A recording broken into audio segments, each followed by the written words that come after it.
Welcome everyone, and thank you for joining me today. I'm Lorna Schumann with the Illinois State Museum, and today we're going to talk about biomimicry. Do you know what biomimicry is? I bet you do, but you probably just don't realize that's what you're thinking about.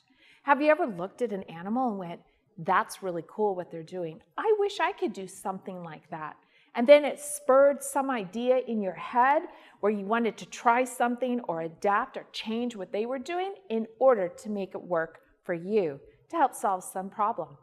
Well, that's really what biomimicry is. It's looking at something in nature and trying to figure out how we can make it work for us. Think about flippers. They actually came from fins. Or what about those burrs that stick to your body when you walk through and you have to peel them off? It's just like Velcro. And today we're going to look at a particular Illinois animal and figure out what kind of biomimicry or thing we might copy to figure out and solve a problem. And to help us with that today, we're going to talk with Dr. Meredith Mahoney.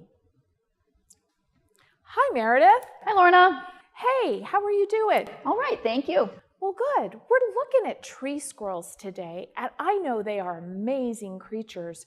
Could you share with us a little bit of some of the biomimicry things or things that they do that we might be able to copy? Sure, definitely. Squirrels have a lot of interesting things that they do that people could examine and learn from. For example, they are really good climbers. They go up and down trees. They can go along branches that are really thin.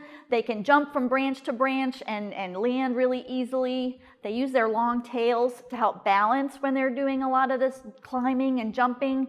They also can climb head first down trees like this red squirrel is doing because they can turn their back feet around 180 degrees backwards. Another thing that squirrels do have is their tails. They use their tails for lots of things. For example, it's a built-in blanket in the winter that keeps them warm. They can also use it as a shade in the sun or to keep it as kind of like an umbrella in a rainy day. They also use it when they're communicating. So when they're chattering to another squirrel, they flip their tail around, or even when they're chattering at a person.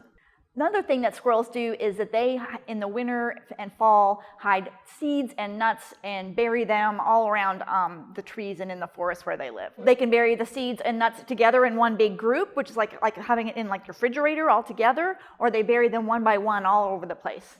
And they remember where they left all their nuts and seeds because they basically have a map in their head of all the places that they bury them. Meredith, that's really cool that they have a map in their head. And to have that extra little thing like a cover to carry around to keep you warm or like an umbrella, those are really cool things that squirrels do. Well, thank you so much for joining us today, and thank you for joining us. Take care.